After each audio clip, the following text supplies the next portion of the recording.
వివేకానందుని స్ఫూర్తిగా తీసుకోవాలి సంజీవరెడ్డి. స్వామి వివేకానందుని విద్యార్థులు స్ఫూర్తిగా తీసుకోవాలని నారాయణఖేడ్ ఎమ్మెల్యే సంజీవరెడ్డి అన్నారు. వివేకానంద జయంతి సందర్భంగా నారాయణఖేడ్లో ఆయన విగ్రహానికి పూలమాలలు వేసి ఘనంగా నివాళులర్పించారు. వివేకానంద దేశానికి ఆదర్శమని ఆయన విద్యార్థులు స్ఫూర్తిగా తీసుకోవాలని ఎమ్మెల్యే తెలిపారు. అనంతరం ఉపాధ్యాయులకు సన్మానించారు.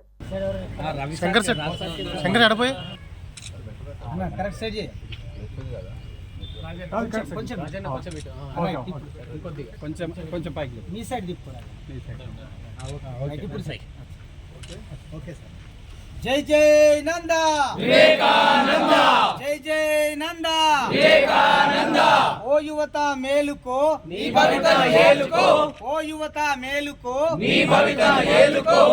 జై జై నంద వివేకానంద. సాధిద్దాం సాధిద్దాం వివేకానందుని ఆశయాలను సాధిద్దాం. సాధిద్దాం సాధిద్దాం వివేకానందుని ఆశయాలను సాధిద్దాం.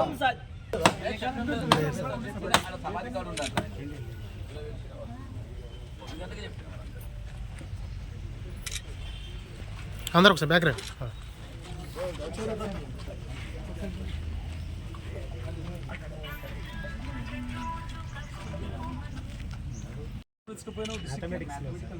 అంటే first class to 10th class అన్నీ కూడా విత్ అంటే పెన్ చాక్లెట్ టాక్ కాకుండా చాక్పీస్ అని చెప్పకుండా పిల్లలు చేస్తూ నేర్చుకోవాలి. ఏదైనా సరే బిల్డప్ చేయాలని అంటే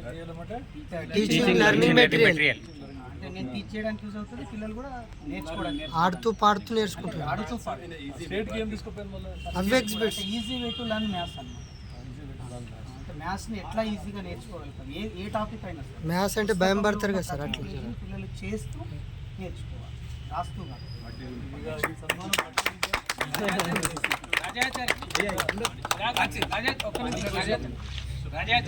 అభినందిస్తా ఉన్నాను. ఎందుకంటే ఇలాంటి ఉపాధ్యాయులు ఉంటే నిజంగా విద్యార్థులు ఇంకా పై చదువులకు ఎదుగుతూ పై ఉన్నత స్థానాలకు ఎదుగుతారు.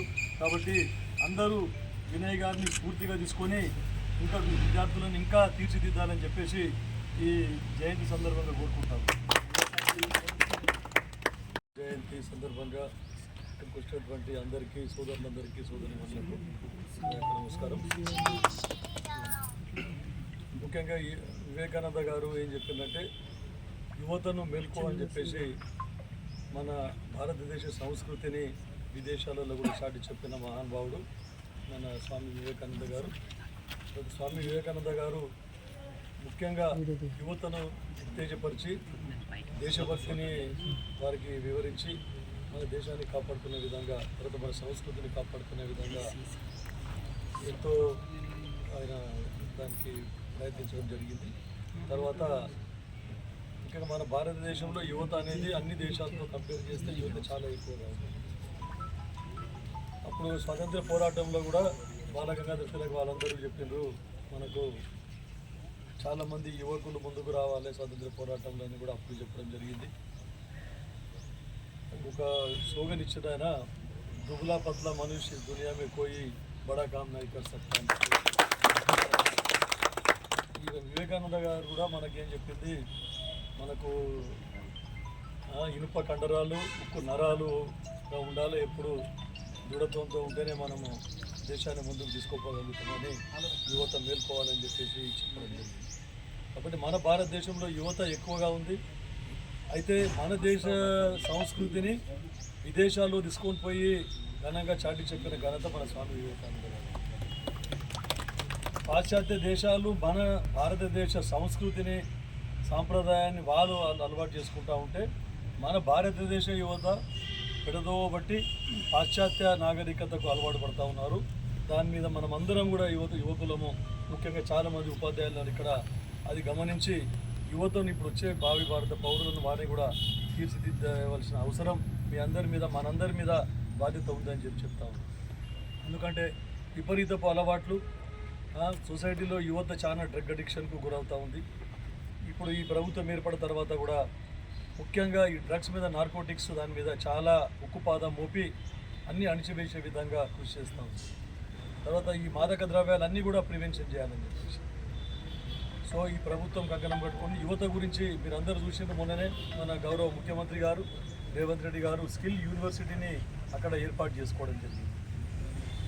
చాలా యువత గురించి చాలా ఇండస్ట్రీస్ తీసుకొని రావాలని చెప్పేసి రూరల్ ఇండస్ట్రియల్ పాలసీ, గ్రామీణ పారిశ్రామిక విధానాన్ని కూడా రూపొందించడం జరిగింది.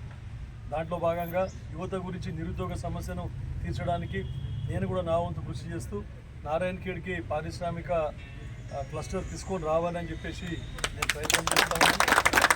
స్కిల్ డెవలప్మెంట్ సెంటర్ ఏదైతే ఉందో ఆల్రెడీ యువతకు ఉపాధి కల్పించే విధంగా వారికి నైపుణ్యంలో శిక్షణనిచ్చి వారికి నైపుణ్యాన్ని పెంపొందించి ఉద్యోగాలు కల్పించే విధంగా కూడా నేను నా శాయశక్తుల కృషి చేస్తూ ఉన్నాను. ముఖ్యంగా యువతను ఈరోజు ఈ జయంతి సందర్భంగా నేను అందరినీ కోరుకునేది ఏంటంటే అందరూ కూడా భారతదేశం గురించి, భారతదేశ ఐక్యత గురించి కులాలకు మతాలకు అతీతంగా మనం అందరము దేశాన్ని ముందుకు తీసుకొని పోవాలి, దేశ భద్రతను కూడా మనం కాపాడుకునే విధంగా కృషి చేయాలి అని చెప్పేసి వీరందరికీ యువతకు నేను పిలుపునిస్తూ ఉన్నా, యువతను కోరుకుంటా ఉన్నా. సమాజ సేవ మీద ఎక్కువ దృష్టి పెట్టి ప్రతి ఒక్కరు కూడా యువతనే ముందుకు వస్తేనే సమాజ సేవ కూడా సాధ్యం. కేవలము ఈ రాజకీయ నాయకులు ప్రభుత్వాలు పనిచేయాలనంటే అది అసాధ్యం. కాబట్టి సామాజిక సేవలు మా లయన్స్ క్లబ్ సోదరులు ఎట్టయితే లయన్స్ క్లబ్ ద్వారా అనేక సేవలు కొనసాగిస్తూ ఉన్నారు.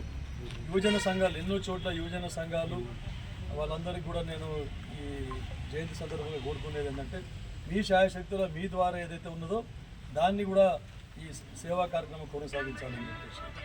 తర్వాత ఇంకో విషయం, ఇప్పుడు స్వతంత్రము మనం అందరము పోరాడితే బాపూజీ నాయకత్వంలో మనం స్వతంత్రం సాధించుకున్నాం. కానీ ఈరోజు ప్రతి యువకుడు ఏమంటున్నారంటే నాకెందుకు అని చెప్పేసి ఉద్దేశంలో పోతూ ఉన్నారు. ఎవరు ఒక్కరు ఐక్యంగా సాధిస్తేనే ఏదైనా సాధ్యం. ప్రతి ఒక్కరు నాకెందుకు, ఎవరైనా ముందుకు పోనంటే ఎవరు ముందుకు పోరు, ఏ సమస్యను కూడా మనం సాధించలేమని చెప్పి చెప్తాము. కాబట్టి ప్రభుత్వాలు తప్పు చేస్తే ప్రతిపక్షాలు నిలదీయాలి, ప్రతిపక్షాలు నిలదీయకపోతే యువత నిలదీయాలి. ప్రజల తరఫున యువత నిలదీస్తే అప్పుడు నాయకులు కూడా కరెక్ట్గా చిత్తశుద్ధితో పనిచేస్తారు.